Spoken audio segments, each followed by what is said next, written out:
Yo, what's up, everybody? We are back with another episode of Simple Songwriting.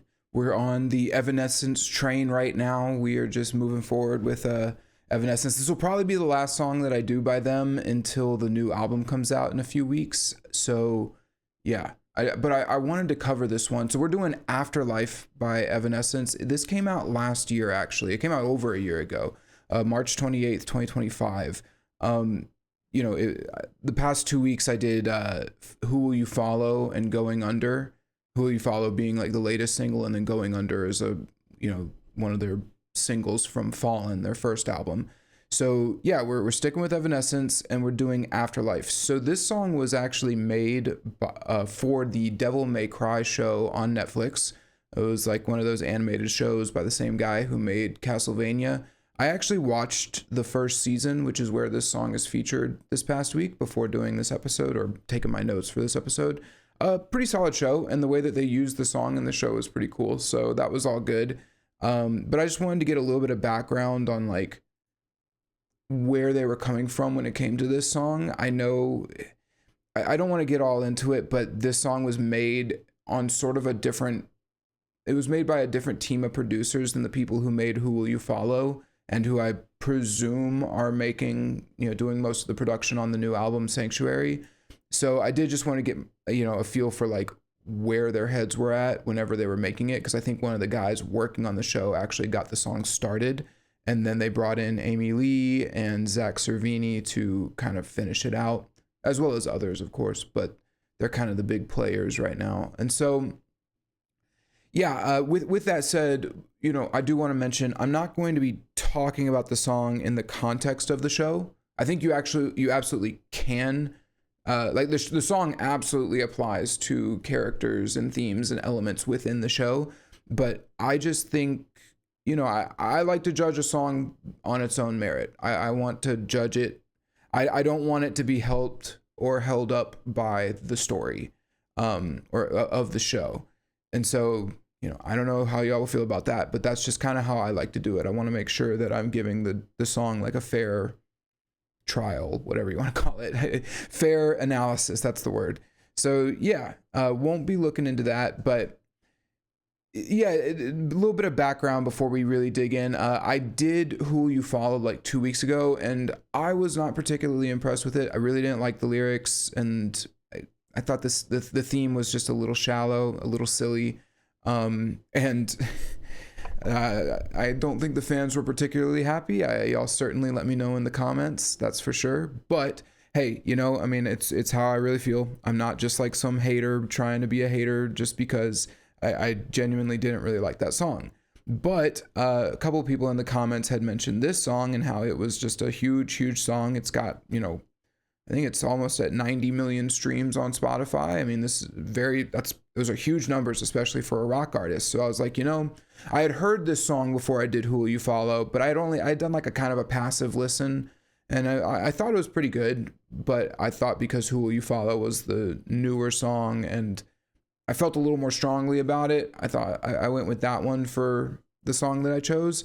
But I figured, let's cover this one. Let's see how they did on this one too, because I don't know. I mean, I'm like I said, my head's been in Evanescence mode lately. I've been listening to a lot of Evanescence, so I figured I'd knock this one out, and then we'll take a break for a week or two, and then when the new album comes out, I'll probably do a couple songs from the album. But yeah. Anyway, so that's kind of that's the background of how I got to where we're at right now and why we're doing this song today. So I think that's about everything I wanted to cover before we really dive into it. But yeah. All right, cool. Let's just dive into it. So yeah, again, just a heads up, I'm not taking the show into account. I also don't want to spoil the show for anyone who wants to watch it. I think that like the song kind of would have some spoilers if I were to draw it to like compare it to the show, and especially the episode where they use this song. If you've seen the show, I'm talking about. It's probably the best episode of the show. I'm like halfway through season 2 right now. And yeah, I think the episode where they use this song is by far the best episode. Really, really cool episode. And I don't want to spoil it. So we're not going to talk about the show. We're just going to go based on the song itself. But yeah. So let's get started. Let's start it from the beginning.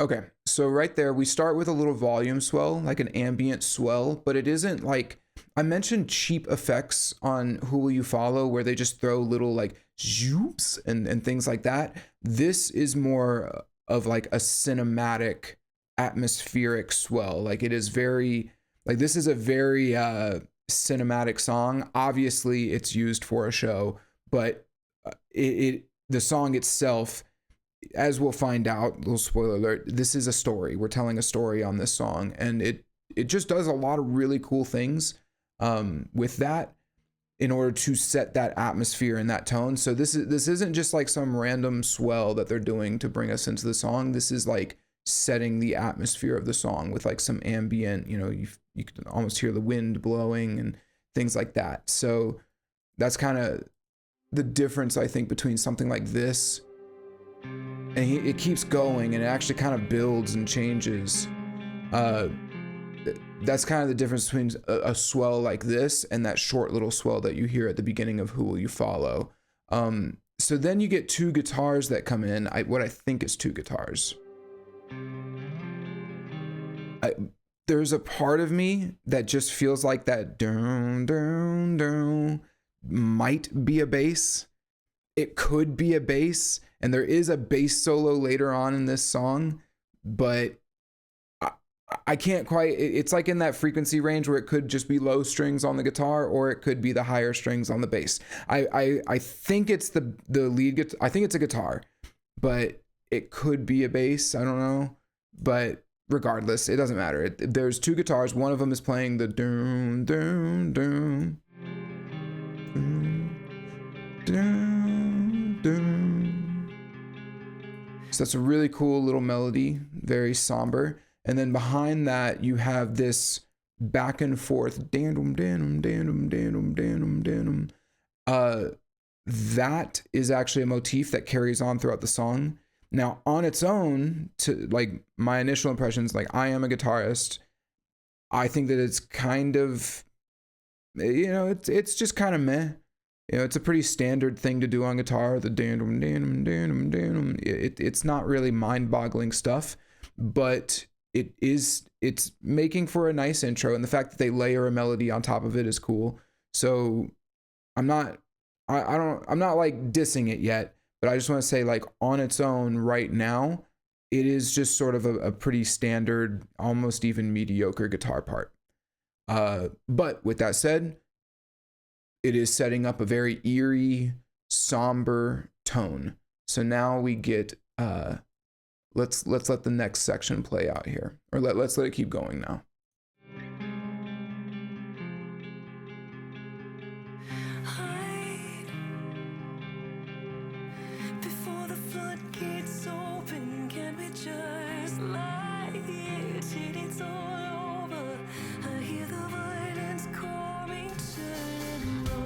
Okay, so Amy comes in and she's singing very softly, almost a little too softly. Okay. She sounds great. She always sounds great. But I mentioned this on Who Will You Follow, where there were these elements, like just these few moments of like cheap production. I kind of like, this is another example of that. It's not bad here. Again, it's not super bad, but like, listen to when she says that first word. She says hide, and she's almost like whispering it into the mic, but they have compressed it so much that you can hear a lot of that fuzz and static come in whenever she says it. Like, just listen. You hear how all that noise that comes in? That just means that she did a very soft take and they're over compressing it just a little bit. It's not, again, this isn't a deal killer. I'm not like, this isn't enough for me to think, oh my God, this song. But at this stage, that's like just something that I wanted to point out. Let's let it keep playing, or let me play it again real quick. What she does. I'm very compressed. Before the floodgates open, can we just lie here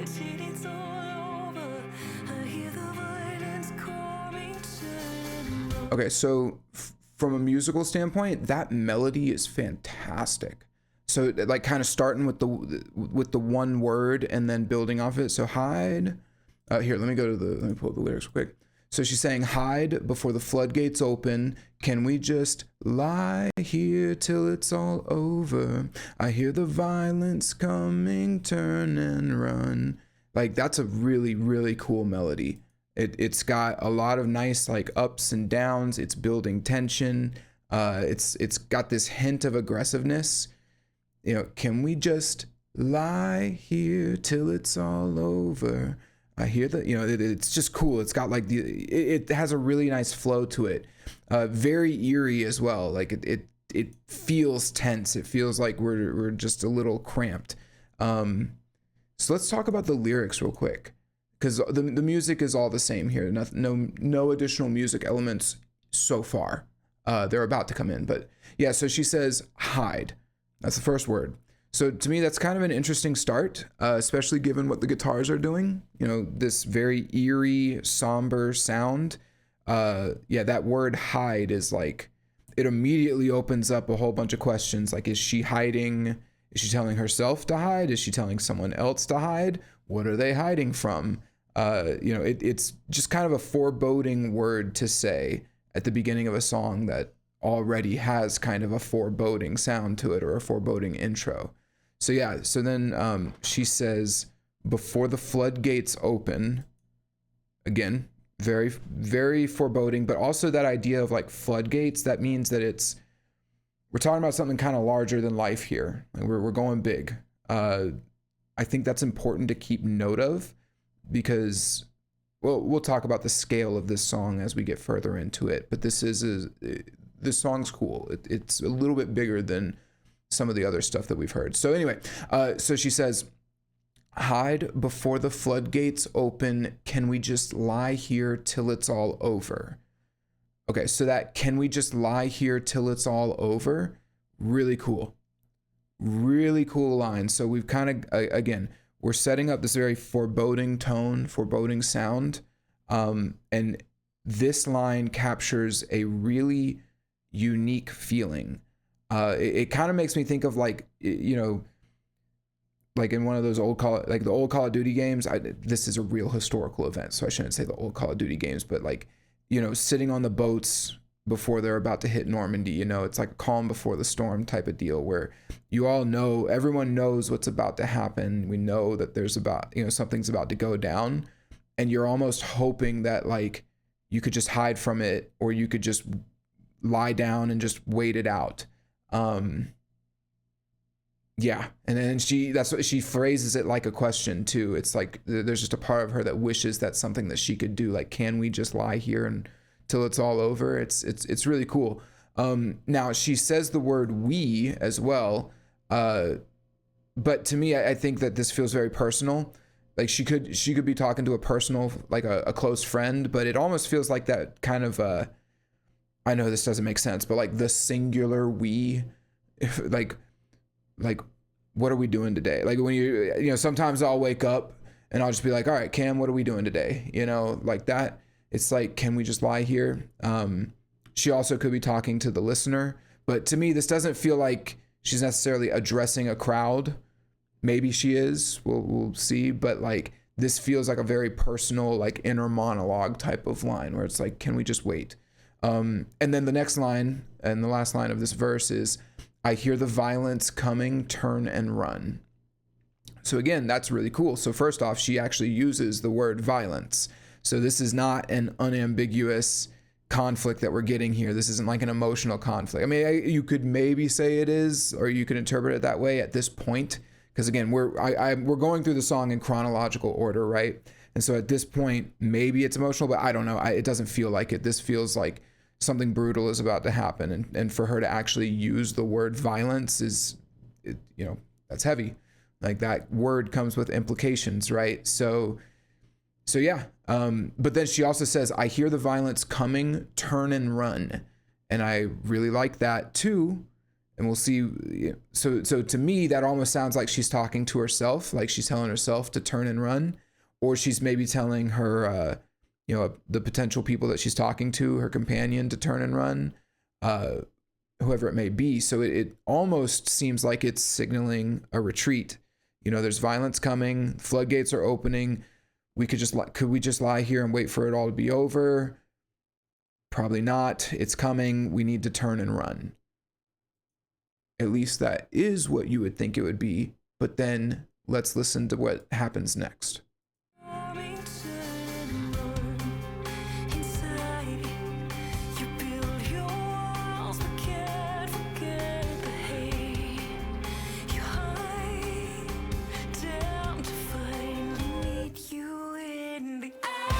So she says, damn to finally meet you in the afterlife. So, okay, that verse goes from, I hear the violence coming, turn and run, which on its own almost sounds like she's ordering a retreat or telling herself and the people around her to retreat.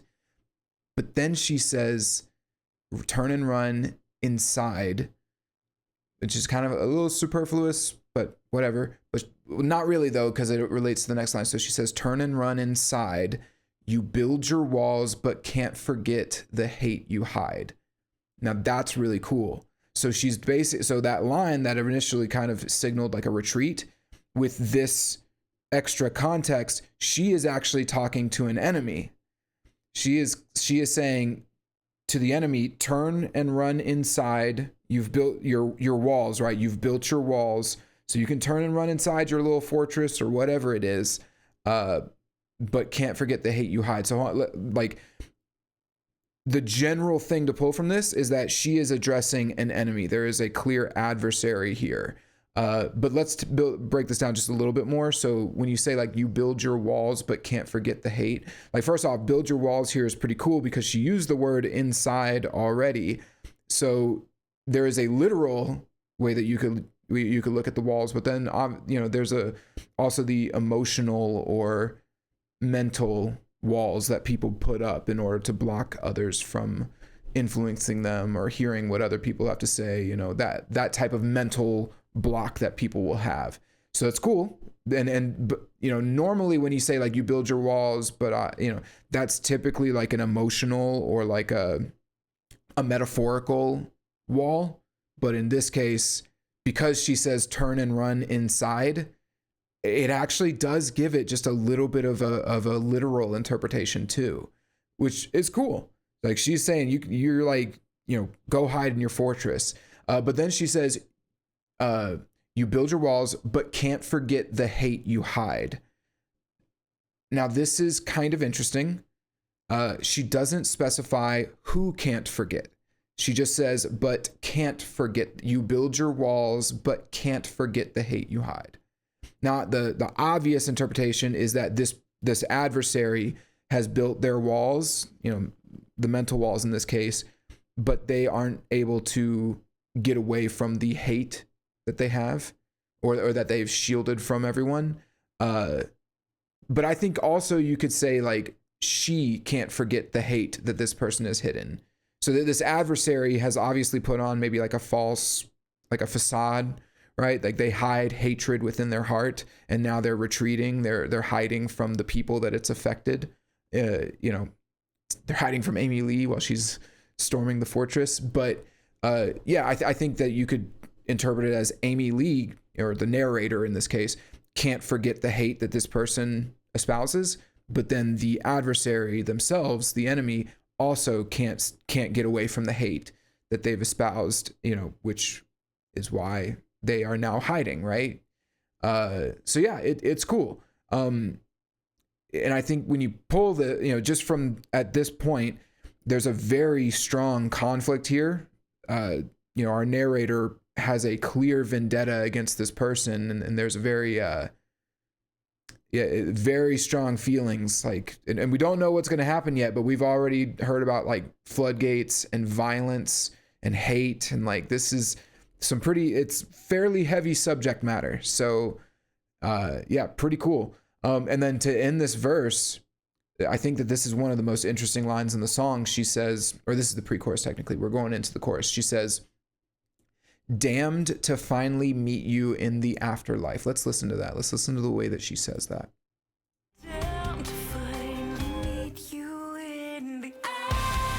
Right. So we're not going to talk about chorus yet, but just for that line right there, damned to finally meet you. So in this case, the way that I interpret the word damned, so like being damned can have a lot of different meanings, but in this case, I view it as being synonymous with the word cursed. Like, I'm cursed to finally meet you in the afterlife. And cursed in the sense that like it's her fate. Like you're damned to oblivion. Your fate is oblivion, right? Like my fate is to meet this adversary in death. You know, now it's still a little ambiguous what exactly that means at this stage, but you know, you could say maybe she's going, maybe she will meet this person after death. Maybe they've already died, or maybe she's going to kill them and die in the process. That's what it is, spoiler alert. But like, at least that's how I interpret it. But regardless, the fact that she says, damn to finally meet you in the afterlife, it's like, that word finally is important too, because this is something that she's like anticipated for a while. This is something that's been building, this conflict. And then for her to be cursed to end the conflict or encounter the conflict in a way, in such a way that they will meet each other in the afterlife. Yeah, it's a pretty hefty thing. And I think also last little bit on this is that, you know, we saw her wavering a little bit in the beginning, right? Like, hide before the floodgates open. Can we just lie here? Like, she knows what's coming, and it almost feels inevitable as you know, as per that word damned. Like, I'm damned to meet you in the afterlife. Like, I'm cursed to meet you in the afterlife. There's no way to avoid it. You know, it's just interesting that like she has very strong feelings against this adversary, but she knows that how this is going to her, the ending feels like it's inevitable. She's going to die, or this person's going to die. There's going to be violence and a conflict. And she almost wishes that she could just lie down and let it all pass, but she can't. We don't know why, and we don't know how this conflict will end, but yeah, at this point, just going into the chorus, we've got so much built up already, such a very robust story happening, a very robust conflict. A lot of really cool stuff happening with the lyrics here. Before we dig into the chorus, let's talk about the music, because there's some cool music that happens here as well. So let's go back, and I'm going to play it again. Some nice drums. You get those rim shots, that knocking sound, that da da da. So that's I'm not a drummer, but I'm pretty sure that those are just rim shots. Get your head out of the gutter, by the way. Yeah, so let's play. We got a nice little cymbal fill coming into the pre-chorus. We also get the kick drum going do do do do, which is like the classic. It's a pretty classic drum beat. It's like the heartbeat. Do do do do.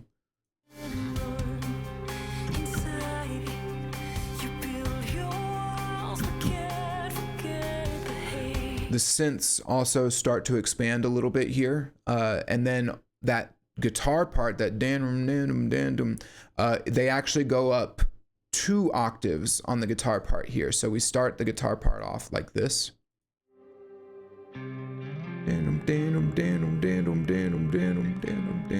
And then it goes to this.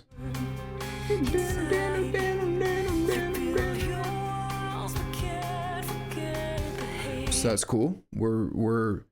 So yeah, this is all pretty standard. Like, we're building the tension, right? We've got the heartbeat drums. We've got the rim shots that are kind of like a knocking sound, which just sound kind of tense on their own. Like, listen to that again. Yeah, that's cool. And then, yeah, the synths are building, and they really build right at that second where I stopped it. And then everything cuts out.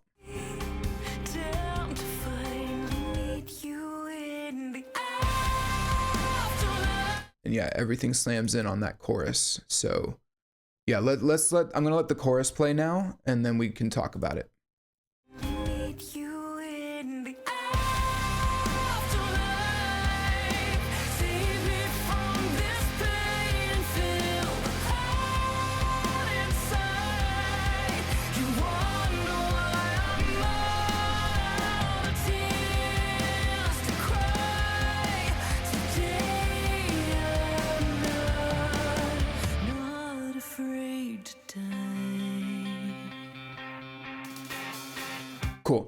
So yeah, I mean, this chorus hits like a hammer.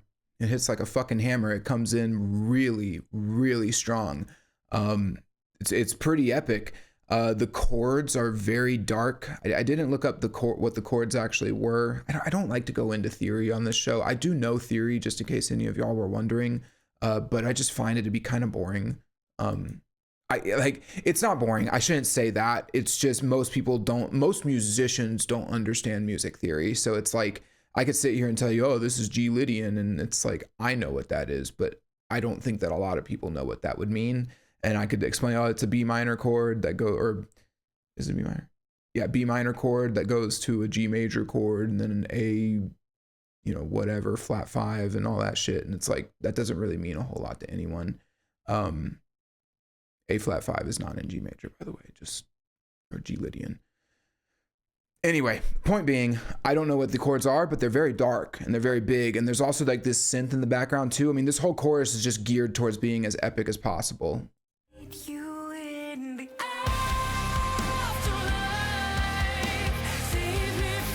Yeah, super awesome. Now, I think the standout musical elements, like the chords are, the guitars are just playing chords and there's like ambient synths in the background, but really the drums are the standout here. And honestly, I think the drums, aside from the lyrics and the vocals, because Amy Lee always sounds great, the drums are the standout instrument in this case, or in this song. They just do all sorts of cool stuff. I can't point out all of it, otherwise we'll be here all day. And some of it I just miss because I'm not a drummer myself. But the drums are fantastic on this song, and you should just I'll point out a few spots that I noted, but just overall, I think it'd be worth, even if you're a casual listener, just listen to this whole song all the way through and just listen to the drums, listen to all the different beats that they do, the little fills. They do some cool fills here.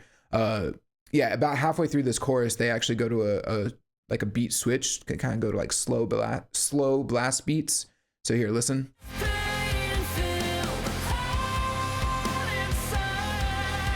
Real big, nice fill here.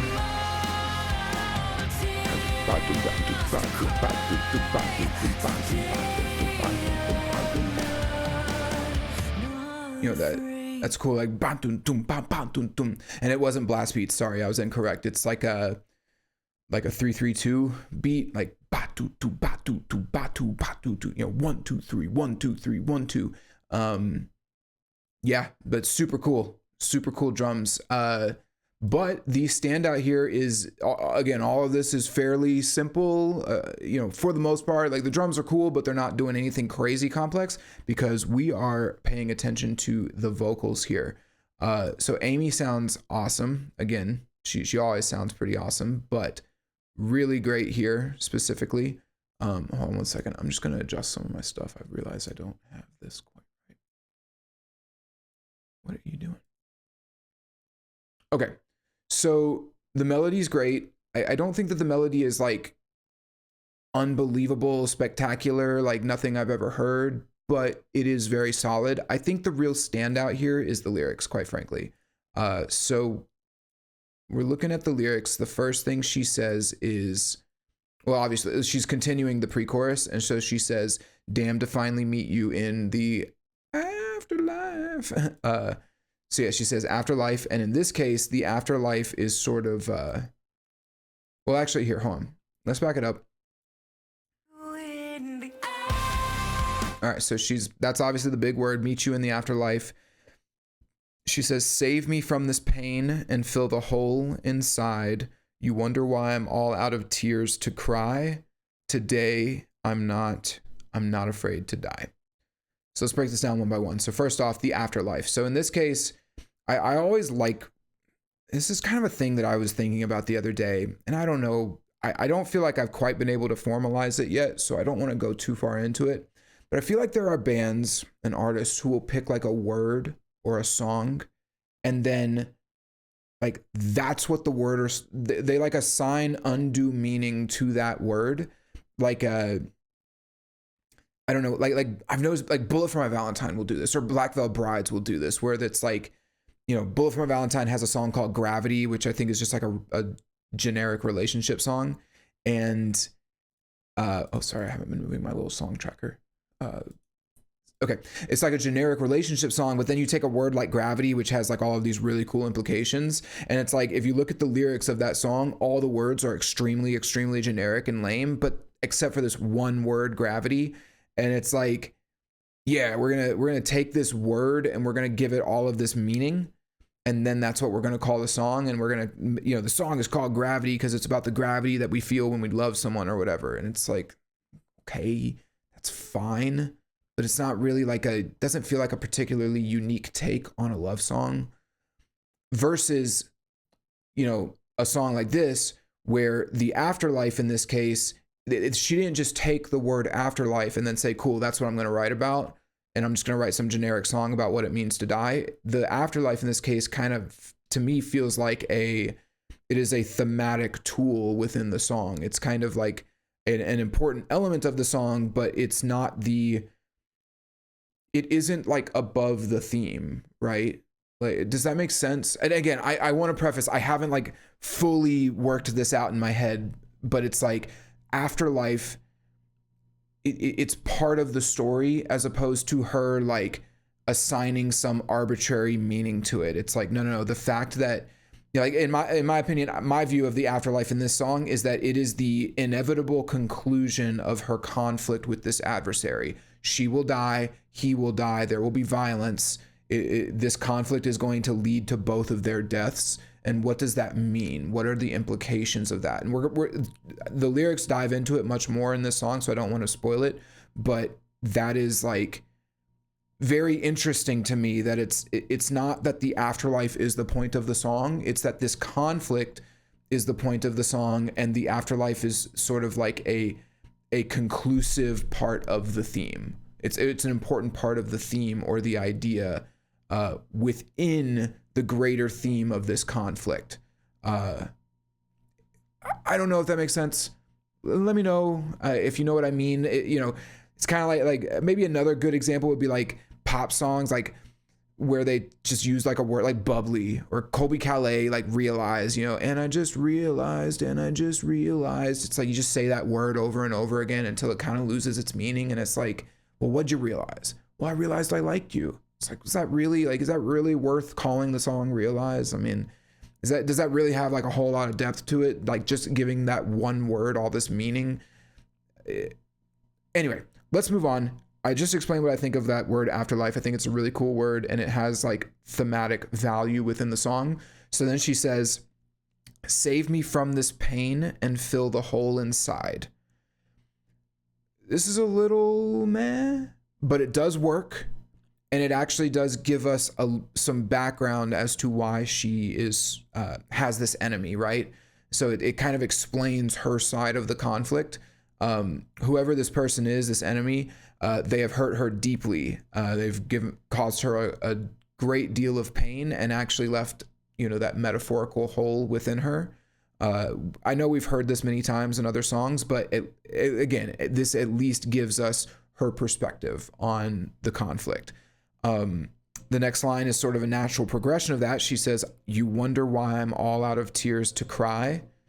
That makes sense. This person caused her a great deal of pain, and she's cried in the past, but we are at the point where like there's no more tears. We're taking action. Like we're addressing this conflict now.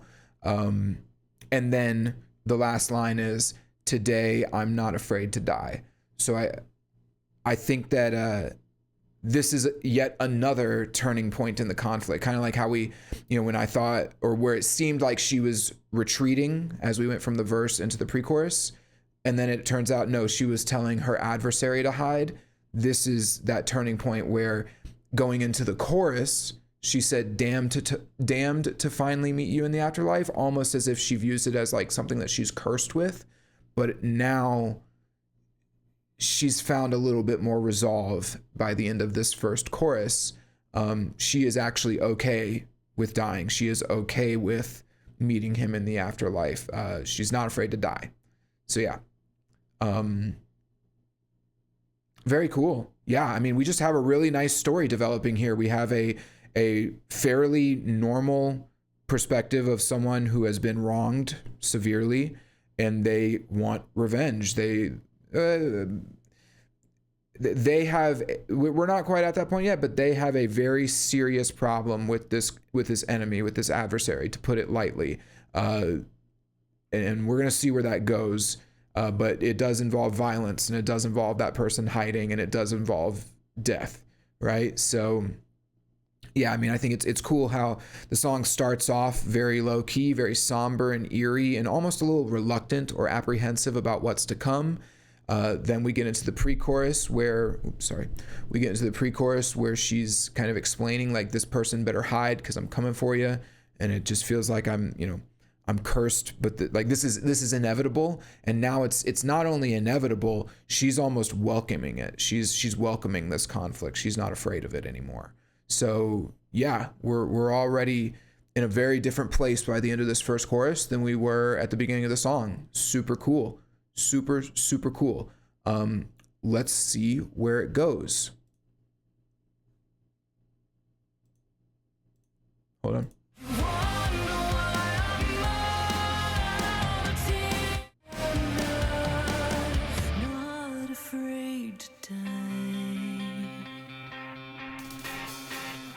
So real quick, I just want to pause right there on that part because it's really cool. That's a really cool like little post chorus bridge.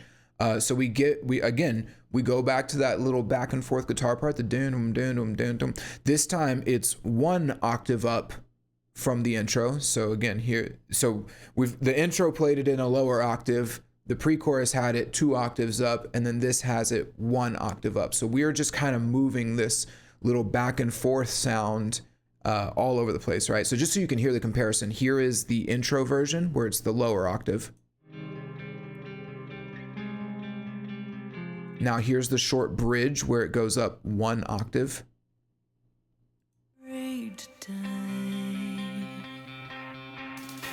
And then here's the pre-chorus where it goes up 2 octaves.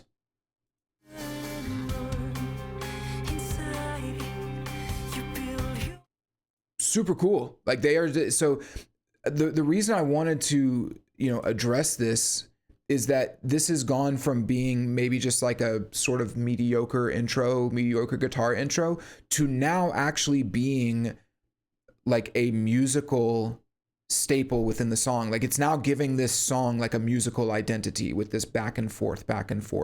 And what's funny is that kind of, well, I don't want to talk about that yet, but it actually does relate to the theme, because I think that our character is sort of, what are they going to do? What's the character going to do? I don't want to dive into that yet, but yeah, there is a thematic value to that too, of like this tension and this, wavering. Another really cool thing about this verse bridge from like a guitar perspective is that it's playing the same thing, that dun dun dun dun, but they start to bend one of the notes. I think it's like a, hold on. I don't normally do this, but give me 1 second.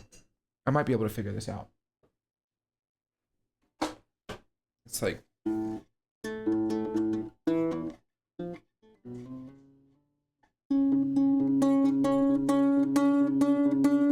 yeah, see that? So they're bending that note to build the tension. Pretty cool, right? So that, I don't know if you were able to hear that, if you guys were able to hear that, but it's a cool little way to like, I think it darkens this section up a little bit. And it, again, how I mentioned that we're in a very different place at this point of the song than we were before. She's ready to fight, like she's aggressive and she's ready to die. She literally says it, I'm not afraid to die. So it's like, she's ready to go. And I think that bending that note gives it a little bit more of like a twisted, aggressive sound, which is really cool. Again, it's a really cool way of taking an already established motif and messing with it a little bit. Here, so listen for that here. Not afraid to die. Really cool. Really, really cool. I think when I played it early, over there, I bent it just a little bit too far, but forgive me. I don't know how to play it. I was just kind of figuring it out on the spot. Okay. So we get into, real quick before we go into the second verse, there's some nice little synths that play here to bring us into the verse. So it's like, meaning like it's rotating from like on the panning spectrum, right? It sounds cool. It doesn't sound, you know, to me, it doesn't sound cheap or lame. It's like a really cool way to kind of bring us in.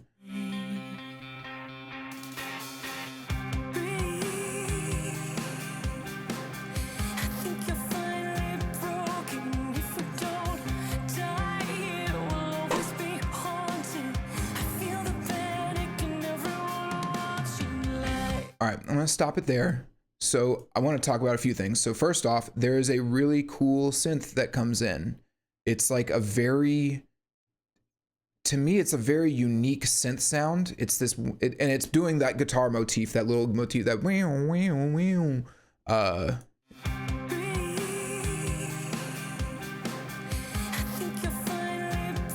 that's just a really like, I to me, you can just tell that they put some work into that synth to have that sound. It's a very unique synth sound that's very lush, but also very dark and tense. It's really cool. Now, on top of that, in the left speaker, you kind of pan to the left, you have the bass guitar playing. And I'm like 95% certain it's the bass. But yeah, it's almost like a little bass solo. Check it out. Pay attention. It's like, I think the first note's like,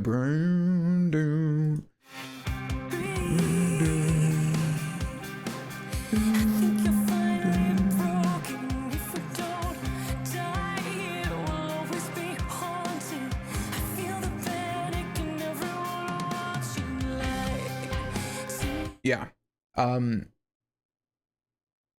I swear it's a bass solo. It might not be. It might be a guitar. It's hard to tell, but I think it's a bass solo. But yeah, I think the drums as well. So that's the bass, that's the synth. The guitar's doing the same thing that it's been doing, but now we also have the drums doing a very unique beat with like some kind of non-standard snare hits and various toms and cymbals. It's like, it is definitely not an average drum part. So now let's listen again. Pay attention to the drums. Pay attention to that snare drum and where it's hitting. It's very abstract.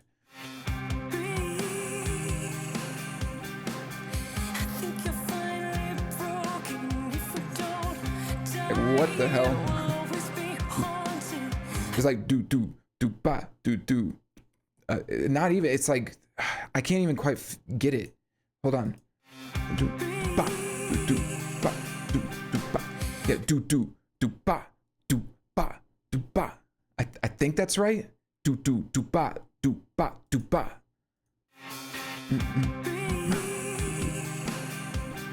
No, yeah, that's so weird. Do ba do ba do ba do ba do ba. I think that's right. Ba. Do. Hold on. Do ba do ba. Yeah, that's super weird. Super weird to me. I don't know, but anyway. I know we're getting a little in the weeds, but I mean, fuck it, whatever. This episode, we're already at 43 minutes. It's probably gonna be about an hour and a half episode. My point here, and why I like talking about all these elements is like all the instruments are doing really cool things here. Like there is nothing that's like just sort of effing off, right? I mean, maybe you could say the guitar, maybe, but it's playing what it's playing the verse section, which is that back and forth. We've got a really cool synth melody playing that is, again, one of my big problems with Who You Follow was that a lot of the synths and the atmospheric stuff was just like ambient mush. This is not that. This is a very noticeable, discernible synth section. We've got a bass solo that's really cool. We have a very non-standard drum beat. And I only just broke down part of that drum beat. There are lots of other elements to it to pay attention to. So it's like, there's just so much happening here. And we haven't even gotten to the vocals, which the lyrics have actually been the standout so far on this song. And, you know, with that said, let's just dig into it. Let's get into the lyrics here. So, yeah, she says, breathe. I think that's the first word. Yeah, she says breathe, and she does a nice little like breathe.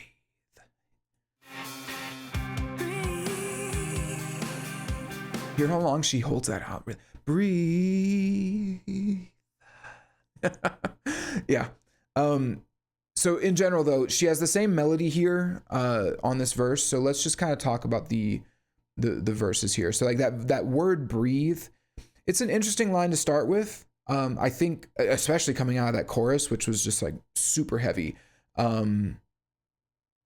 It almost seems like she's telling everyone to relax. Like, okay, we're out of the chorus, everyone calm down. But then she says,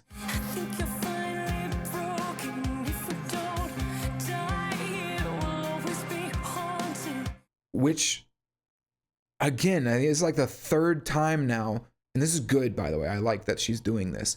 She's said a word or she said something and then she recontextualizes it. Like there's like an implication with that, with how you initially think or what you initially think when you hear it, but then it kind of gets changed, you know, with the next line or two, recontextualized. So she says, breathe. I think you're finally broken. Now look, I think you can interpret this a few ways. Maybe she's speaking to the audience and saying like, maybe you have reached your wit's end, but maybe she's speaking to her companion. I don't know though. Like, why would you say finally broken? I think you're finally broken to like your companion. I think that she's talking to the enemy. I think she's talking to her adversary. I think, you know, they took the chorus and used that as a point of conflict, which makes sense. It was very heavy. I don't get the sense that the conflict is over, but maybe this is like a pause in the conflict where she actually gets to address the adversary or the enemy directly, and she actually gets to talk straight to them. I think that's very interesting. Now, whether or not that's what this line means, again, you can interpret it a few different ways, but then the very next line is, if we don't die here, we'll always be haunted. Now that is super cool. That's super interesting. She's essentially, it almost comes off as like a little bit of a bargain with the adversary, right? She's saying like, if you and I don't end this here, like she uses the word haunted, but it's like, this will never go away. Like we will be, it has to end here. That's kind of the implication. Now again, in case you're listening, in case I clip this and you're listening to the clip, I'm purposefully not taking the show into account in this analysis and the lyrics. I did watch the show and I think that there's a lot that you could draw from that relates to the show here, but I'm purposefully not going to do that. I want the song to stand on its own. And I want to judge the song based on its own merit. So just a little aside there, just a reminder. But yeah, this line's super cool. I mean, she's talking to the adversary, basically almost like trying to reason with them and saying like, I take a breath. I think you're finally broken. Like I finally beat you, but here's the deal. Like if we don't die here, like if we don't end this, then we're just going to be at each other's throats forever. We're going to be haunting each other forever. At least that's how I view it. If you have a different interpretation, I'd love to hear it, but I like that. And I think you could view it as like she's talking to a companion and telling her, you know, maybe telling someone like, I think you finally reached the point that maybe I was at, and you recognize that if we don't fight for what we believe in at this moment, we'll always regret it. You know, so rather than talking to the adversary, she's talking to a companion, and I think that's definitely a way that you could look at it, but I kind of like the adversary angle personally. But yeah, so then she says, I feel the panic and everyone watching. Now, real quick, if you listen to the way that she says it here, it's kind of like,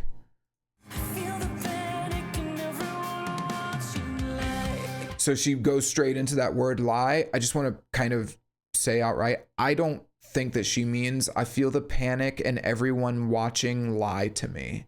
I don't think that's what she meant. So I think that there should actually be a split there. So she's saying like, I feel the panic and everyone watching, and then a separate sentence, lie to me. That's what I think. But yeah, anyway, I feel the panic and everyone watching. So we hinted at this earlier on, like in the first verse, but we hinted at the fact that this was a larger than life conflict. This is more than maybe just a personal vendetta. This is something that has larger implications and affects other people. And now we kind of get that confirmation. Again, we're not taking the show into account, but like in this case, like to me, this makes me think of the note I made, because what it made me think of was the fight in Gladiator between Maximus and Commodus. Great movie, by the way. But the fight between the two individuals has much larger, much more like very far reaching implications about the fate of Rome itself in that movie. And I think that you could say a similar thing here, where you have in this song, the conflict, it's more than just you and me. It's more than just, I hate you, you've caused me pain and left a hole in my heart.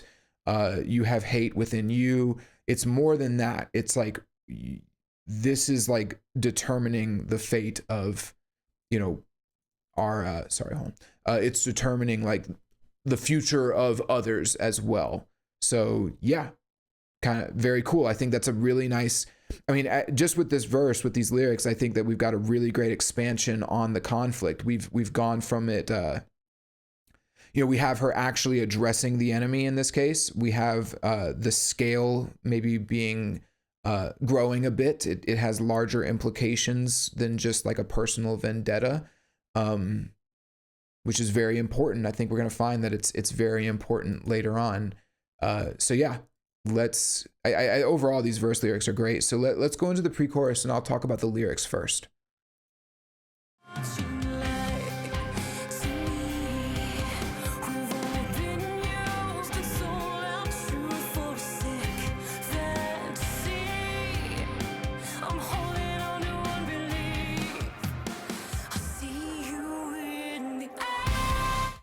Cool. Okay, so let's talk about the lyrics first and then we'll do the music. So she says, lie to me. Now, again, I don't think that she's saying, I feel the panic and everyone watching lie to me. I don't think she's talking about everyone lying to her. I think it's a separate sentence. And I think that she's saying it almost in like a descriptive sense. So she says, lie to me. She's saying it in the way that you would say it like you continue to lie to me even now. Like even now you're lying to me. Like that's almost like I interpret this as she's talking to the enemy. She's talking to the adversary. And so she's saying, even now you're lying to me. That's how I view this. So she says, lie to me, like almost like she expects it.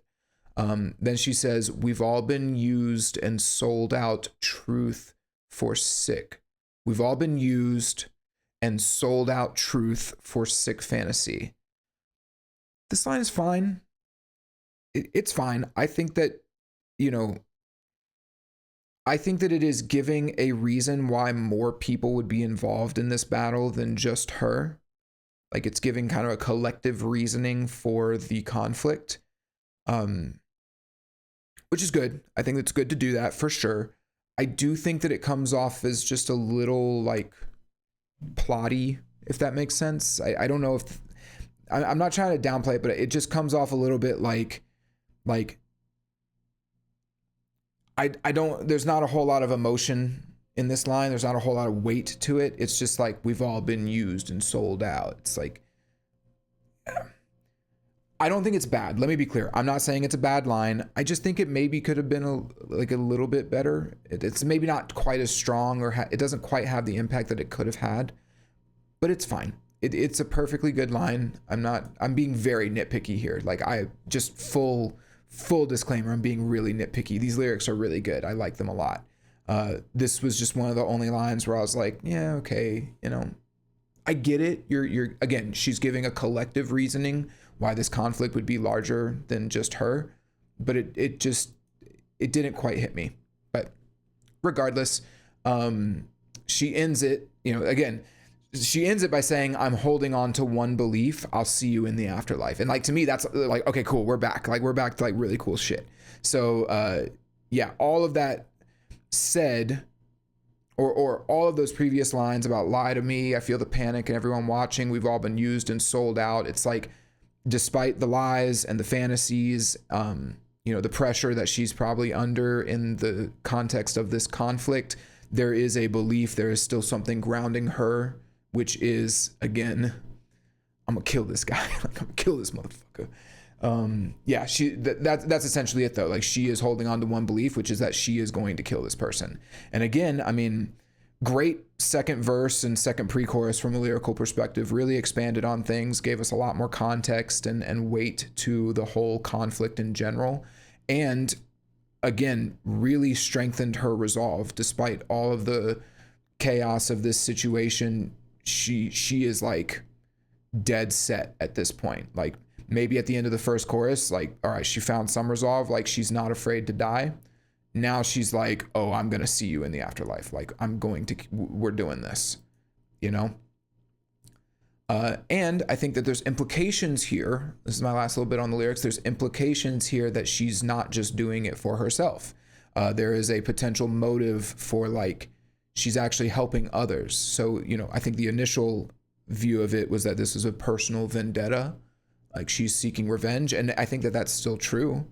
And we're going to see where this goes. But now we've introduced this element of like, she's actually protecting others, and others are watching her, and others are looking up. You know, again, I feel the panic in everyone watching. Like everyone is relying on her to do this. And so it's not just her own personal vendetta that she's fighting for in this situation, which is very, very important, as we will find out later on. So yeah, okay, so she says, I'll see you. Oh, sorry. The lyrics are so engaging, but I got to talk about the music real quick. Let's go back and let's listen to this pre-chorus.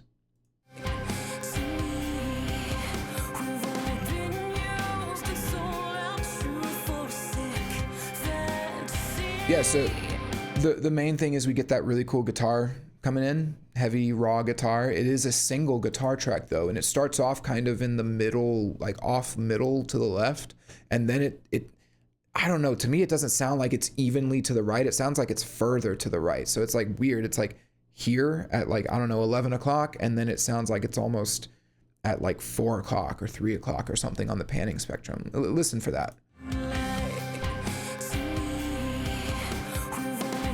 It's definitely like pan to the left, and now here to the right.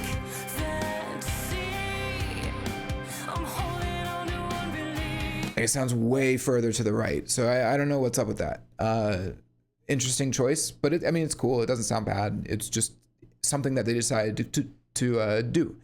But I do like that they chose one guitar track. It sounds really raw, like, like it's one of the coolest things to me where like, you know, you can layer and stack guitars on top of each other all day long, but it's almost like the more guitars you layer on, the blurrier the sound gets. And whereas sometimes you just having like that one guitar track, it just sounds so like, it just sounds so rough. Like you can hear the distortion so clearly.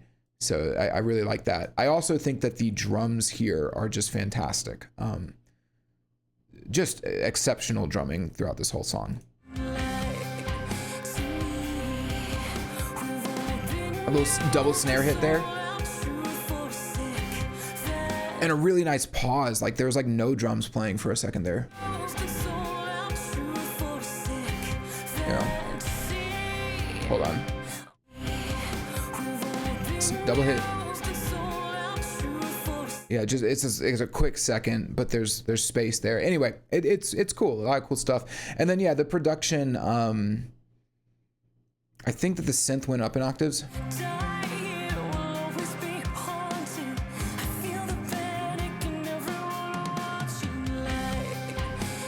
Yeah, the synth went up an octave as well. Very cool. And then there's just a little bit of production underneath her vocals as we go into the chorus. Let's listen to that real quick. Like kind of cool noises.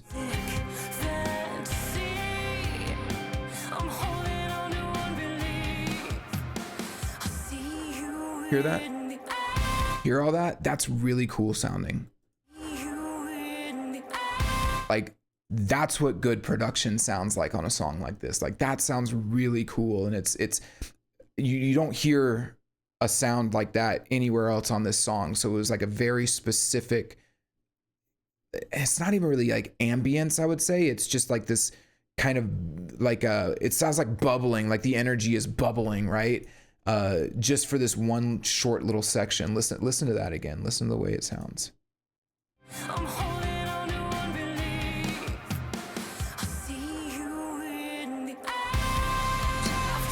really cool production there. And one last thing to note is that they added an extra measure here for her to say, "I'll see you in the afterlife." And the drums did a great job of like making that sound really smooth. So yeah, cool. So then that brings us into the second chorus. Everything here is the same except for the drums. The drums are doing all sorts of great stuff, very different types of drum fills in compared to the first verse or first chorus, and especially leading us out of the chorus into the bridge. I'm going to let it play. We're not going to talk about anything else, but just pay attention to the drums, and especially at the end of the chorus as they get into the bridge.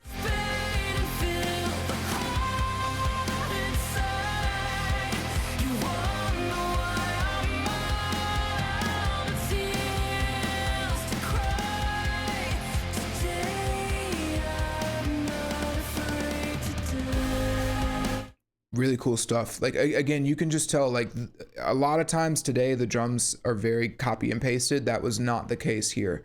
If those are MIDI drums, which, I mean, there's a good chance that they are, you can tell that they were still composed by a real drummer who knows what they're doing in terms of creating like good drum beats and good rhythms. Cool. So that brings us into the bridge.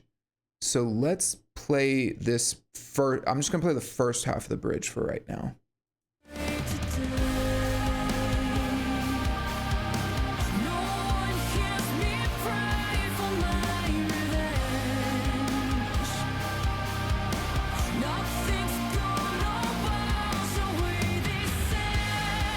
So on, I'm gonna pause it there for a second. Just to, I want to kind of address some of the musical stuff real quick, because I really want to get into the vocals and the themes, because this is where we get the last unique lyrics of the song, and I think it is going to open the door for some very cool conversations. So let's talk about the music. So most notably, we get some awesome choir here. It sounds great. The whole song has kind of been building, I feel like this song has been hinting at these grand ambitions throughout, and this is where they kind of get realized, right? I mean, it sounds very large, very larger than life.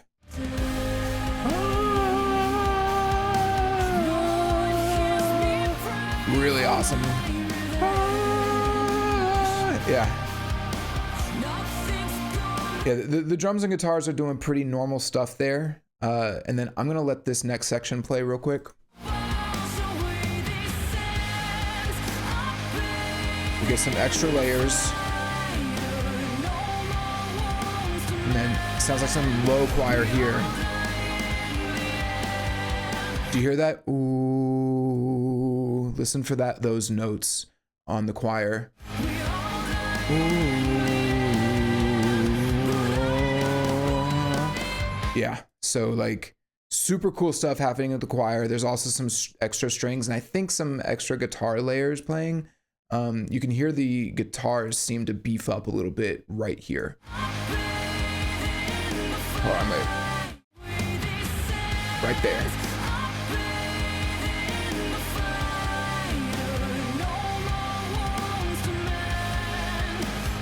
You can hear the synths too, or the strings.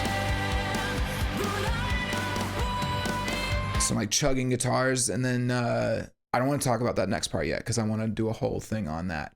But yeah, so cool. That's basically the music. It is all really supporting the lyrics and the vocals. So let's talk about it. Yeah.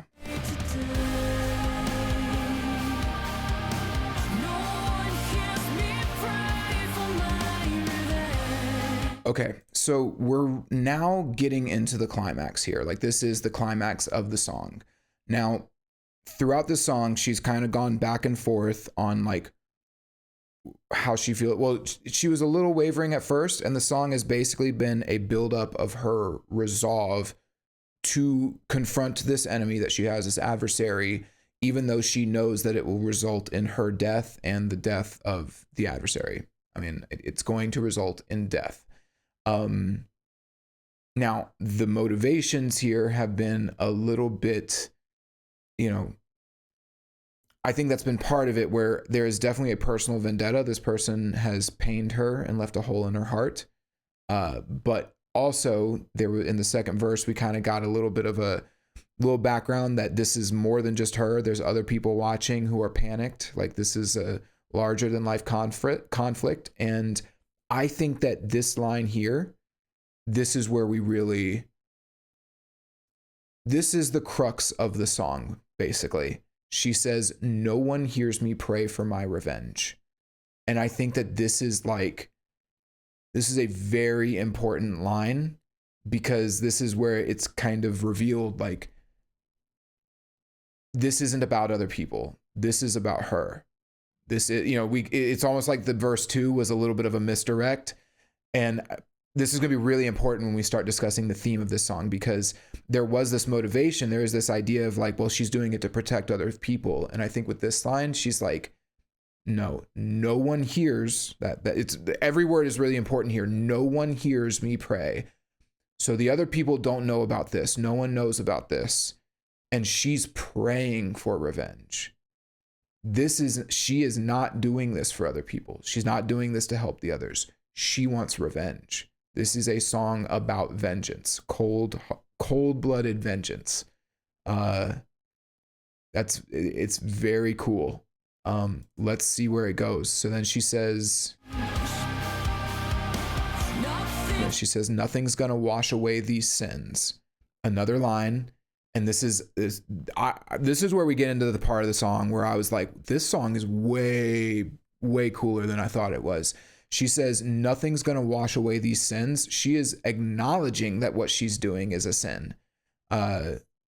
Maybe that's not to say, that isn't to say that the adversary isn't evil and doesn't need to be stopped. But I think that she recognizes that her intentions in this moment, killing this person, are not pure. They are not, she's not doing it for others. She's doing it for herself and for vengeance.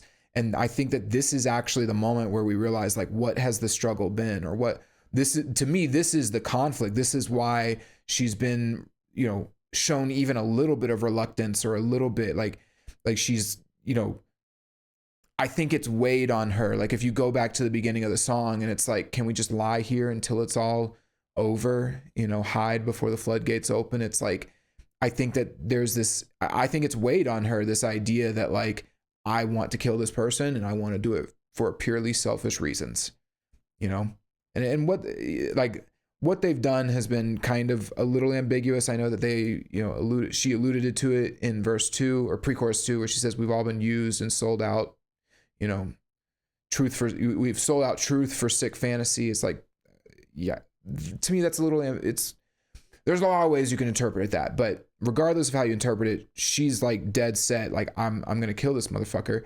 And yeah, I think that these two lines, no one hears me pray for my revenge, nothing's going to wash away these sins. It's like, yep, she knows that this is wrong. Nothing can wash this sin away from her. And well, the next line is,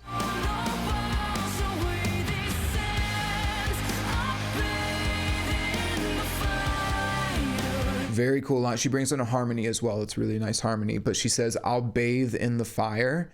So again, it's important to go through these lines like one by one and build on them. So she says, no one hears me pray for my revenge.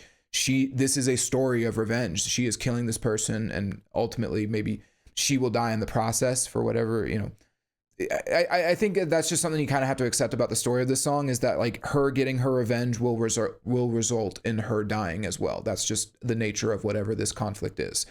But then she said, but this is not for other people. This is not for virtuous purposes. This is for vengeance. Then she says, nothing's going to wash away these sins. She recognizes that this is a sin, and that it's almost like a mortal sin. Like, she can't come back from this. And then she says, I'll bathe in the fire. She is fully on board with it. She says, I'll bathe in the fire. No more wounds to mend. So I'll bathe in the fire. No more wounds to mend. To me, that is the acknowledgement. So I'm doing this for selfish reasons. I know that it's a sin. Nothing's going to wash it away. It's a mortal sin. And I'm okay with it. I'm going to bathe in the fire. when she says no more wounds to mend, my view of that is that she's talking about she's talking about the hole within her.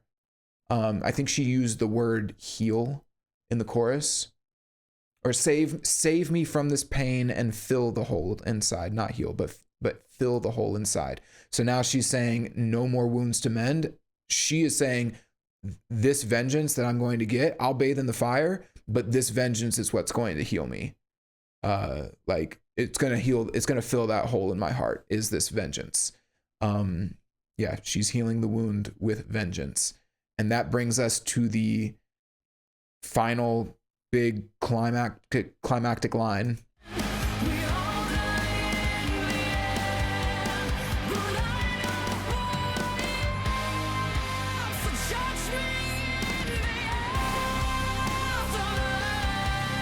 So yeah, there it is. The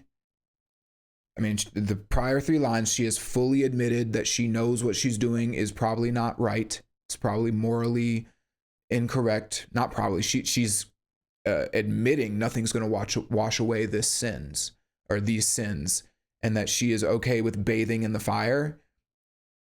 And yeah, and with this final line, what she's saying is, I think that we all die in the end. It's sort of a like, it's a way of saying that she understands that death is inevitable, but she's going to end this person's death a little bit early, and she's okay with her dying too in the process. And I think when she says, I know who I am, she's essentially saying like, I know that there is like an interpretation of like just finding yourself and believing and knowing who you are and self-discovery and all of that. I don't know if that quite relates to this song as a whole and this story of vengeance as a whole. To me, this line means like, yeah, I know what I'm going to do. And you can judge me after I'm dead. Like, I'm going to be dead, so you can judge me after that. And yeah, I mean, this is basically there is no more confusion here. There's no more room for interpretation. It's just, she is killing this person. She's killing this person for vengeance purely. She is okay with the moral or potentially spiritual consequences. Like, I'll bathe in the fire, because she knows what she's going to do. She knows who she is, and everyone else can just judge her after she's dead, or she'll be judged in the afterlife, but she is going to end up in the afterlife here. Awesome lyrics, awesome lyrical conclusion. And I actually really want to talk about why. Well, before I really dive into it, those 3 chords, that music there is so good.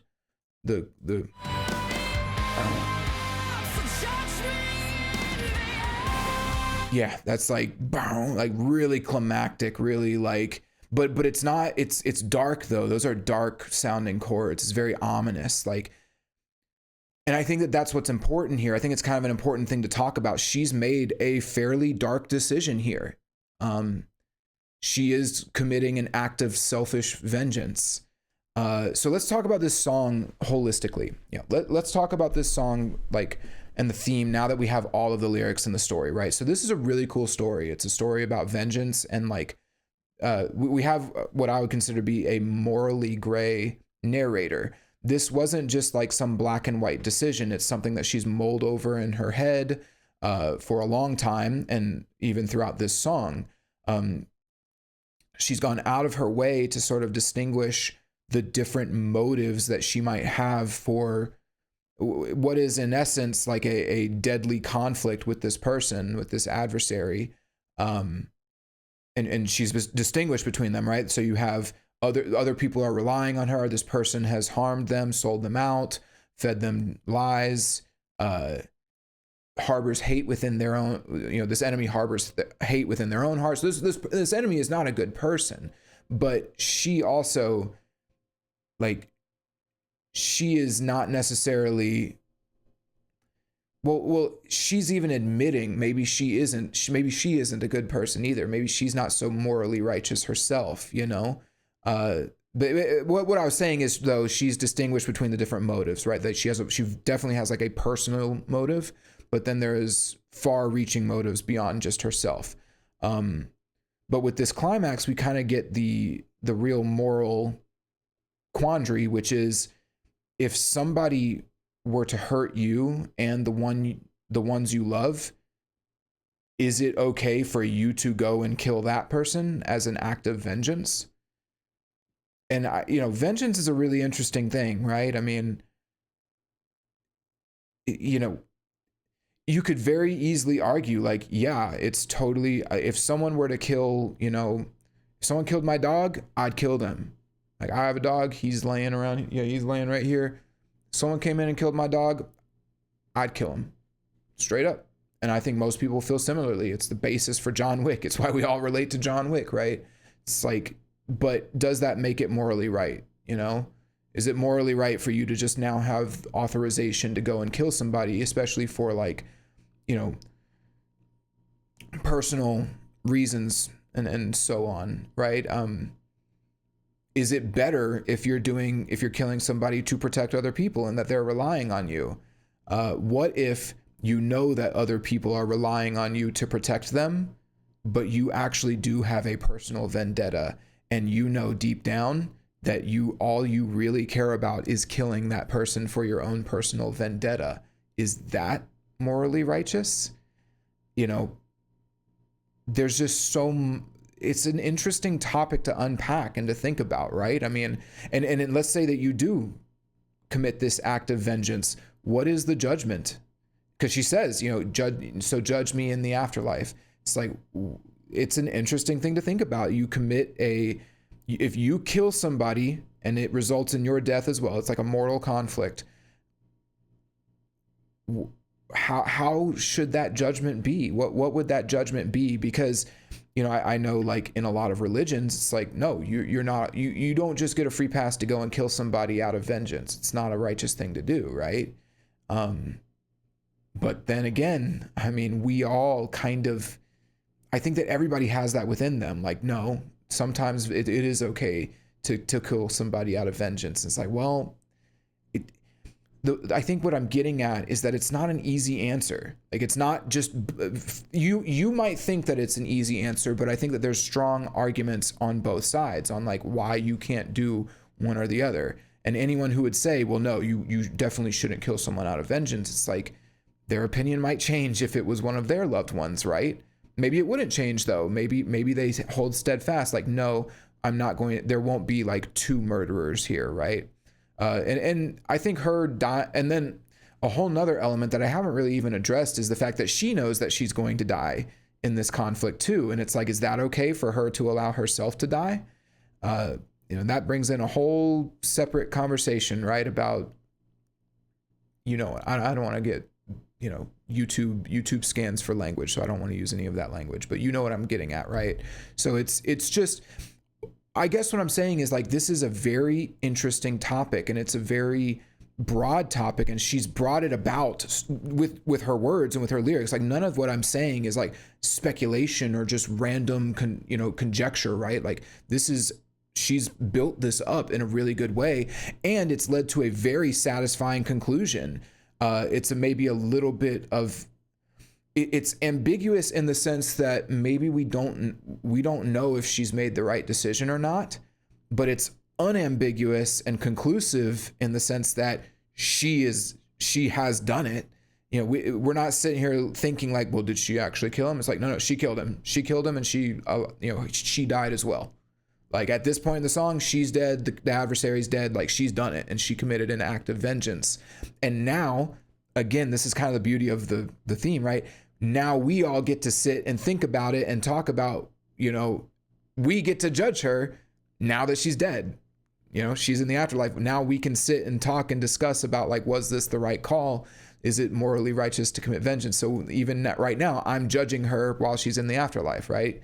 Was it good? Was it bad? Who knows, right? So yeah, like, very cool. Really, really cool. Honestly, like I said, when I first heard the song, I listened passively, and I thought it was cool. I thought it was pretty solid. But the more I dove into these lyrics and I started thinking about them and picking them apart, I was like, these are really good, like really strong, and open a lot of doors for discussion and conversation. So and things to think about when it comes to vengeance and death, murder, all of those things. This is a very, I used the word robust earlier, and I think that that's a good way to describe the lyrics and the themes of this song. It's a very robust song from a lyrical, thematic perspective. And that's just great. And then on top of that, like I said, we get just these awesome 3 chords.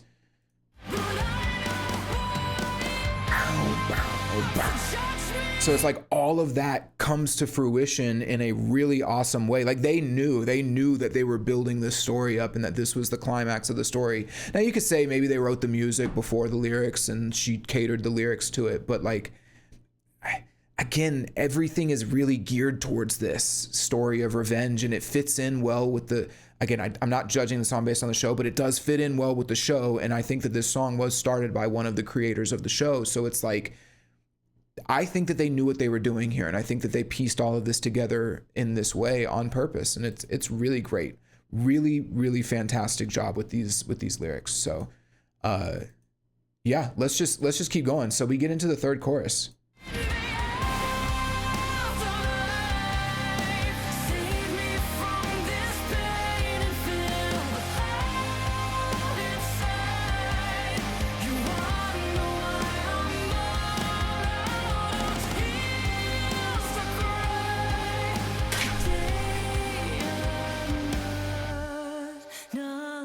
I'm going to stop it there. So this third chorus is very different from the other choruses. It is like full, all out chaos. So the drums are great. So one thing really cool to note about this chorus is the drums don't do that beat switch to that 3-3-2 switch that they did in the other ones, where they were going like batu batu batu. They don't do that here. They maintain the same beat throughout, but then they're still doing cool like little fill things like double snare hits and stuff. The guitars are also doing something different. You can hear it most notably in your left speaker. There's a guitar going like na na na na na na na na.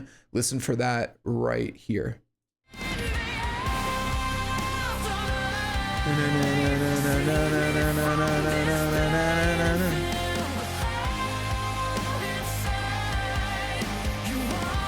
It's tough to hear. There's so much going on. Again, this is kind of my problem with the modern metal mixes. They just are so overwhelming that you can't actually pick out all the elements. But as far as modern metal mixes go, this is probably about as good as it gets. Which, I mean, it is Zach Cervini. He is like the modern metal guy. But but there's also the piano that's playing over this. So you get here, listen for that piano.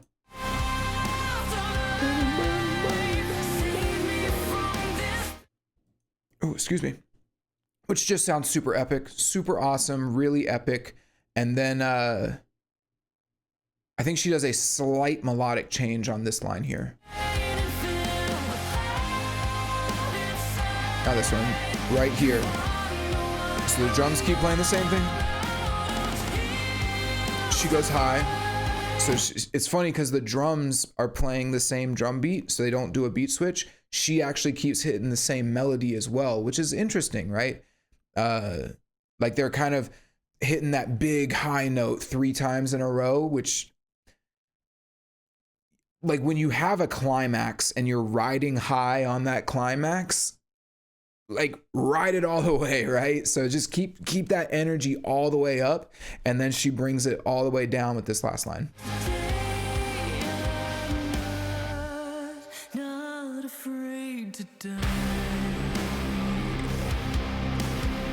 Yeah, so everything cuts out and she says not afraid to die, and she ends it with a really nice like little vocal fry. Listen to the you hear the vocal fry after the drop, so just forget about the drop and pay attention to her vocals. Not afraid to die. Hear that? Yeah. It's like Britney Spears. Yeah. Nah, that's a joke. It's a joke. It's just a joke. Don't come at me in the comments. My Who Will You Follow video got like 60 comments on it. I mean, half of them were me responding to people, but still. I was just joking. I lost my train of thought. Sorry.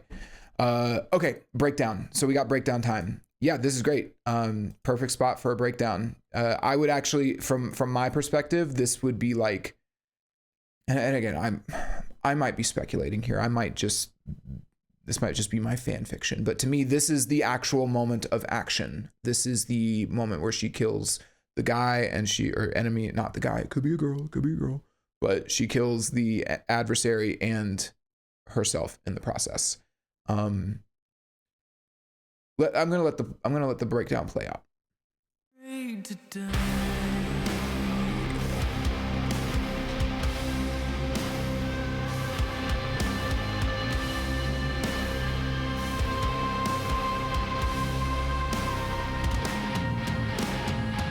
I'm going to pause it there because it does something very interesting after that. So let's just talk about the breakdown itself right here.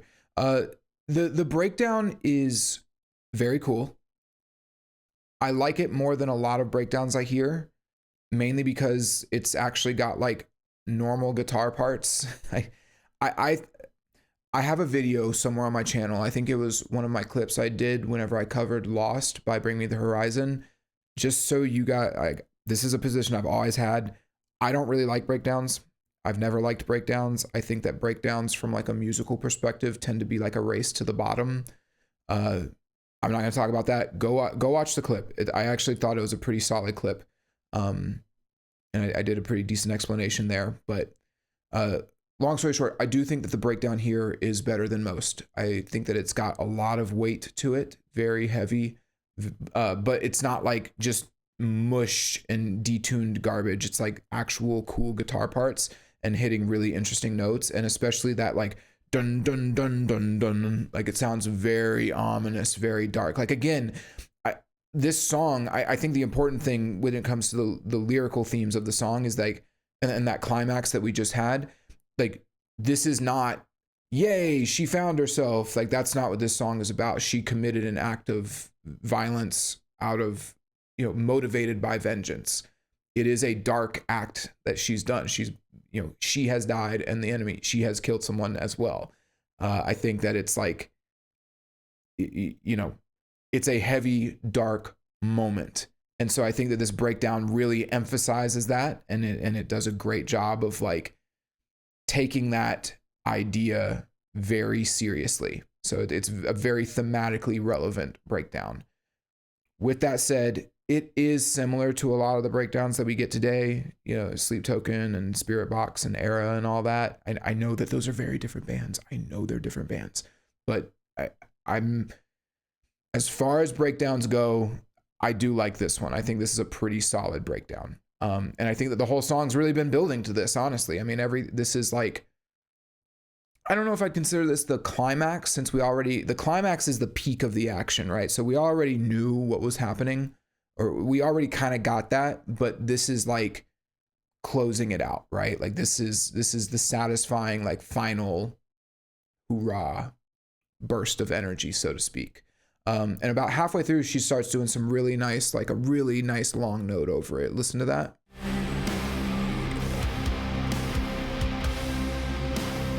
Really cool strings and stuff over it too. Just like, it just sounds, I mentioned this earlier, it's like cinematic, very cinematic, like a movie. And she gets this note. Yeah, dun dun dun dun dun. Really cool.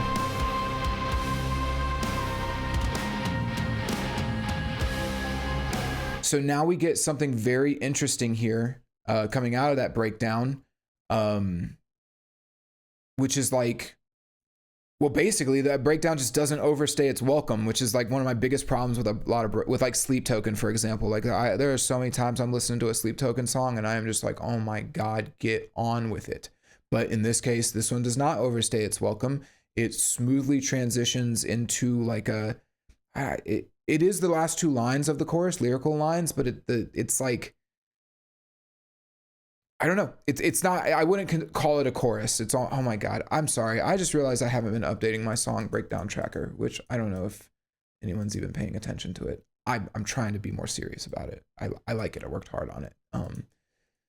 Okay, hold on. Yeah. So into that, like, the breakdown basically just goes into a final chorus. There's like a little cool piano lead in, which is a little weird, but It's fine. Hear that little...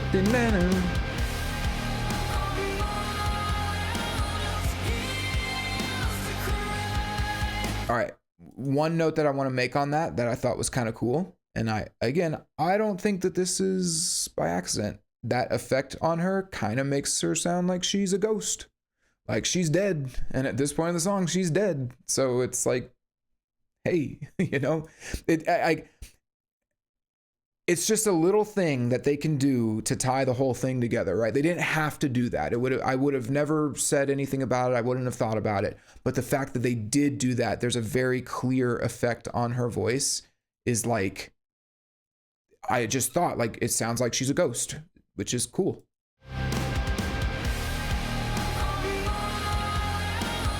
Just a little more ambient.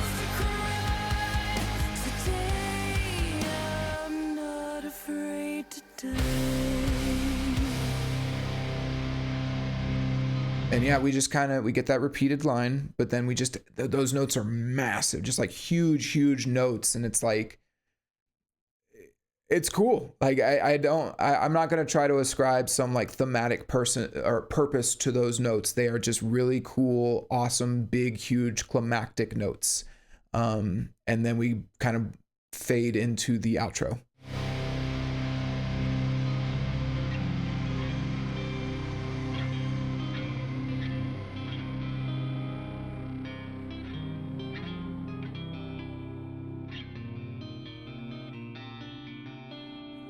So real quick, actually,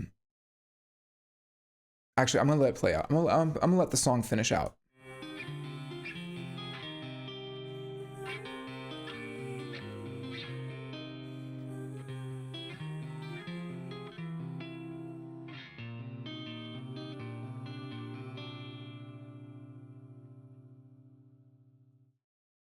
So this outro, the most notable thing is that guitar part is a brand new part.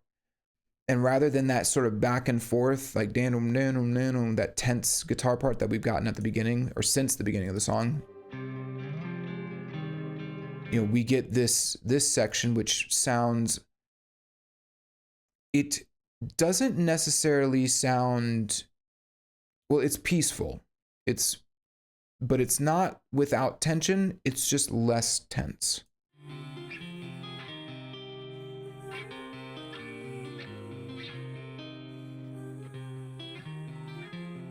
And especially with her singing over it, it's like there is an element of it that sounds very peaceful and calm.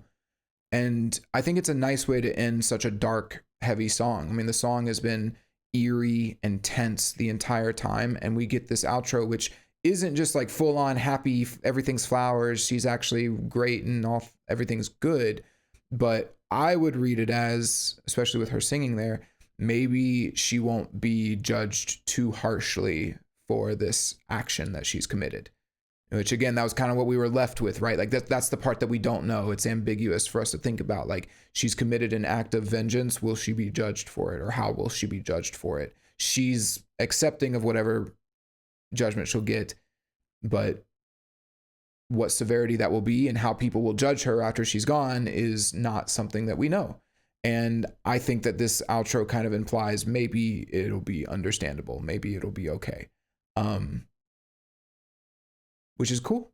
And that's it. That's the song. That's the whole Cowabunga. We did it. We made it through. Another one bites the dust. Yeah. So, I mean, before I get into my like little final blurb, my overall thoughts, this was like one of those songs that's a really nice case. This happens. I wish it happened more. It unfortunately doesn't. But this was one of those nice cases where the more I dove into the song, the better it got.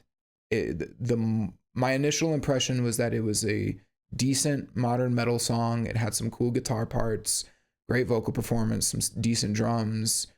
You know, I didn't hear anything in the lyrics that immediately stuck out to me as being like bad or whack or anything. But then like, as I broke it down and I paid more attention to the drums and I paid more attention to like, oh, they're reusing that guitar part multiple times, and especially the lyrics and the themes that she's been able to, you know, bring out in such a short amount of time. I mean, this isn't like a massively long song. It's about a 3.5 minute song if you don't include the outro. And really, I mean, she finishes the vocals around what? Like all the lyrics are done by about 2 minutes, 30 seconds. And yet she has jam packed so much value and so much meaning in here, you know, so much to talk about, to discuss motivations and morality and, you know, judgment and all of that thing, all of those things. So it's very cool. I mean, this story, it's got all sorts of ups and downs, a lot of different emotions, apprehension, resolve, all of it. And I mean, and ultimately ends with what I consider to be a pretty satisfying, but still somewhat ambiguous conclusion, which gives you a lot to think about from like a moral perspective, which I think that's great. And I brought some of that up, but yeah, I mean, this is just, I always love it when I find a song, believe it or not, if you've made it this far in the episode, believe it or not, I actually prefer talking about music that I like because there's more to talk about. It's easier to talk about it because you can start to connect dots and put pieces together. Like for example, to me, I would interpret the breakdown of this song as being like the, you know, part of the song where she actually dies and she kills the adversary and enacts her vengeance, right? Like that's the moment of action. It's very difficult when a song is a bit of a mess and not very, you know, when a song is not good, it's harder to talk about it. And so I always like these instances, especially if I don't, you know, especially if I listen to the song and I'm like, well, that's fine. And then I dive in and it's like, oh, that's fucking cool. So yeah, so that's it. So let's go through my little outro blurb where I talk about, you know, each element one by one, and then we can close out the episode. So yeah, the purpose of this song to me was, the goal, you know, obviously tying it into the show, like have a song that ties into the show. But beyond that, I think it was to talk about the complex nature of vengeance and the moral implications of vengeance, which is very relevant to the show, by the way. But yeah, they really wanted to do a little bit of an expose on vengeance, and they used a lot of the storylines and plots or ideas from the show to build the world of this song, which totally cool. I know I didn't talk about it, but go watch the show and I think you'll see what I mean. The genre, this is a modern metal song, but I do think it does have elements of just straight up rock. I mean, it falls into that modern metal category, but who even knows anymore? Song structure, it's pretty standard, honest to God, but there are some cool outro sections. It's got a really cool breakdown at the end of the song. And I think the most interesting thing structurally is how they kind of bleed that breakdown, like transition that breakdown back into like the end of the chorus. I don't know if I've ever seen something like that before, where they just do the last like 2 lines of the chorus. So that was cool. That was unique. Compositionally, I think that, y'all aren't gonna like this, but I think overall the musical elements were maybe a tiny bit like meh. Like I wasn't blown away by any of the guitars. I think the drums were maybe the standout from an instrumental end. But with that said, I think that what they did with the different guitar sections was very economical in that it was relevant to the song and the theme and the lyrics and the ideas of the song, which ultimately that's what's most important, right? Like, do you have a purpose for the song existing, and are all the elements building towards that theme, that overall theme that you have for the song? And I think that they did in this song. They absolutely did. So while I think individually, maybe okay, comprehensively, they are like greater than the sum of their parts. From like again, talking about the compositions of the song, right? Like I think that the vocal melodies were very good, especially the vocal or verse and pre-chorus melodies. Those were standouts. I thought that they were very cool. Really, really interesting melodies when you think about, like, you know, hide, can we just lie here till it's all over? I hear the violence coming, run and turn and run. It's like, that's a cool start and stop little melody that they've got going. So yeah, solid stuff. The mix was the standard modern metal mix. I mean, it's Zach Cervini. He does the same shit every time, basically. I shouldn't say that. He mixed Remember That You Will Die by Polyphia, which is a really great album, and it has a very unique sound. So I shouldn't bash on him too much, but it is definitely like that phoned in modern metal mix, and it kind of makes some elements tough to hear. I think I pointed this out on the third chorus. There's a lot of cool things that are just sort of getting washed away in all of the mid-range. So yeah, it's just part of it. Lyrical content, you know, I've talked about this a lot, but yeah, it's a story of vengeance. You know, you have this person, this narrator who has, you know, been affected deeply and painfully by an adversary, and she is coming after them. And this conflict with the adversary is inevitable. It's not just about her and the enemy, though. It is about the, you know, other people are affected by this, and it's a very broad, you know, far-reaching conflict that has larger implications beyond just these two individuals. But then ultimately, as we find out, it is, you know, her true motivations are vengeance and self-centered.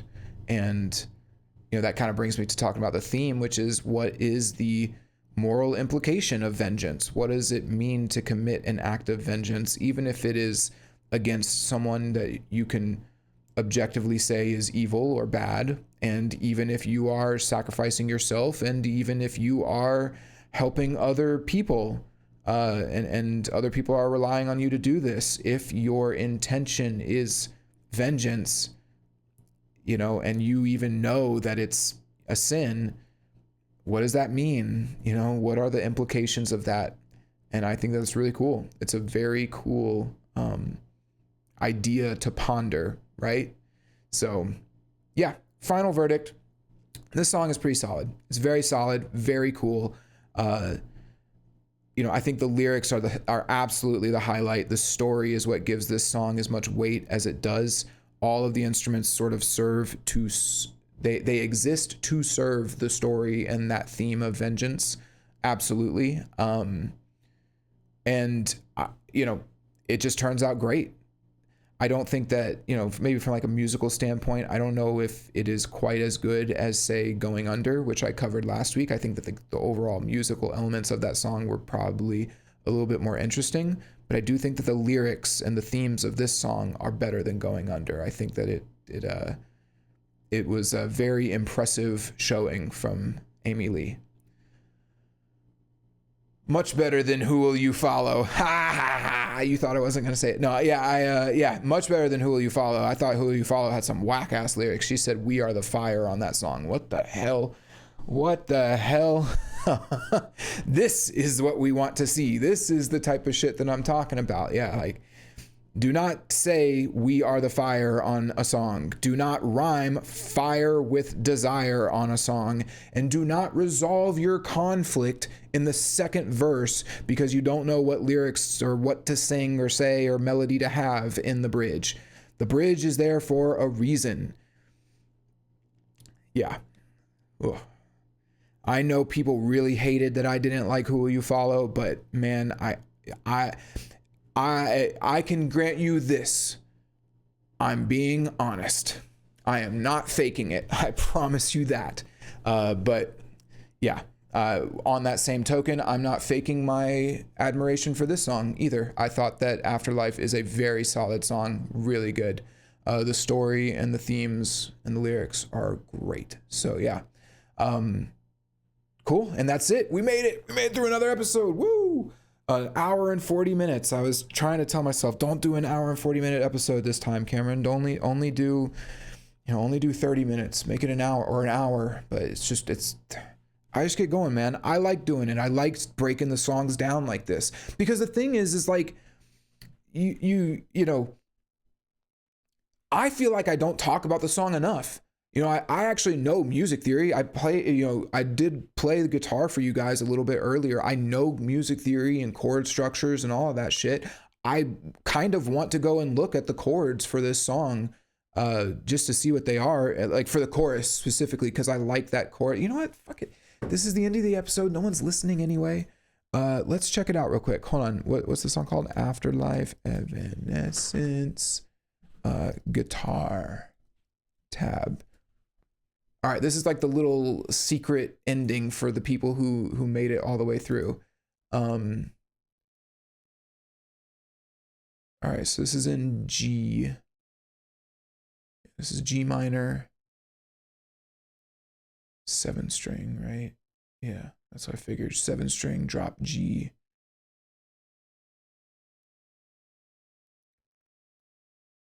Okay, 5. 5 on the G is what? C? 5 to 10. Sorry, I'm just picking this all apart. You're not gonna be able to, maybe you won't be able to hear this.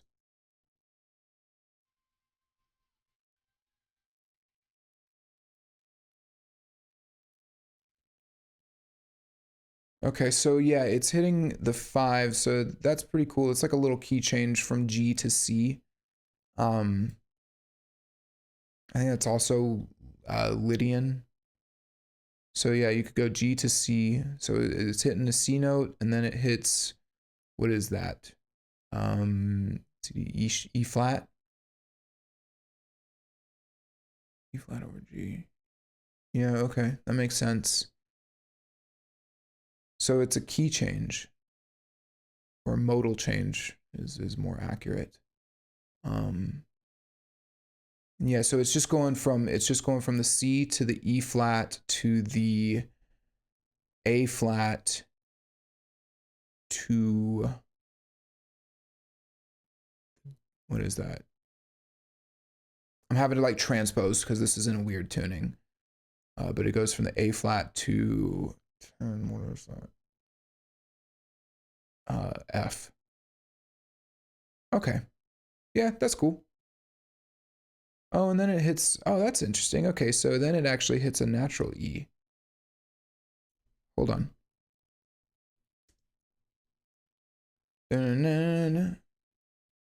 That's what's cool. Okay. So, okay, so here, hold on. And again, this is like extra content. You don't, if you enjoy this, you can stay around, but this is just me nerding out a little bit. So yeah, they hit some different, like kind of weird chords here. Kind of cool. Is that melodic minor maybe? Is that the 6th? Yeah, I think it is. Maybe not in a modal. No, it's major. Interesting. Okay, hold on. I'm piecing this together. So here, I'm gonna play it for you guys. So, okay.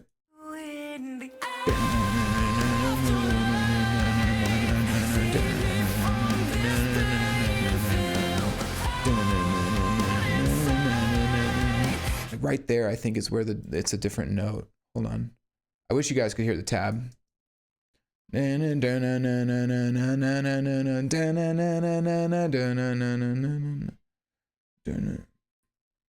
Yeah, so when she says hole inside.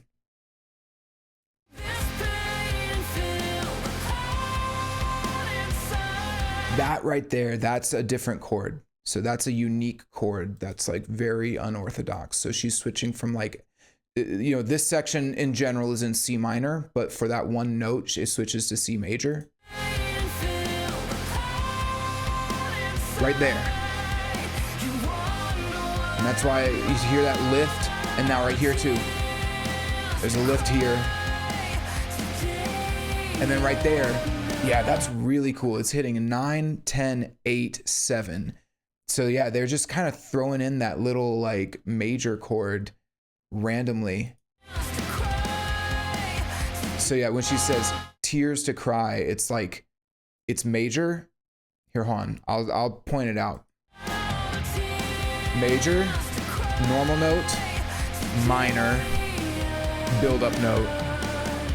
And yeah, really cool. Cool. Yeah, I knew there was something interesting. So it's funny because I thought it sounded dark, but well, here's what's cool about what they're doing there is like it's dark because she throws in, I shouldn't say she, the producers threw in like a major chord, which kind of accentuates the darker chords whenever you play them. Very interesting, really interesting chord progression here. I knew there was something unique happening. And there's a reason why I looked this up. I knew that there was something kind of interesting and unique going on here. So anyway, all right, cool. Well, that's it. I'm losing my voice, y'all. I'm talking for almost 2 hours. And I'm out of water. I hope that y'all enjoyed it. I sincerely do. And leave comments. I actually really enjoy discussing things in the comments. If you can't tell, I like talking and I like talking about shit. So like, I'm all about y'all leaving comments, even critiques. If you don't like what I'm doing, let me know. I'm always down to improve. I try to be respectful, and I get it. It's YouTube comments. Things get heavy. I mean, people are just used to being rude to each other. I shouldn't, you get what I mean. It's all good. I'm always down to have a discussion and talk about things in the comments. So leave them. I want to talk to y'all. I want to have discussions. So I hope you enjoyed the episode. Sincerely, do all that normal stuff, like, subscribe, all that crap. And I will see y'all on the next one. It probably won't be an Evanescence song. It'll probably be something different. So that way, when they release the album in a few weeks, we'll kind of come back to Evanescence with like a fresh perspective. So cool. Peace.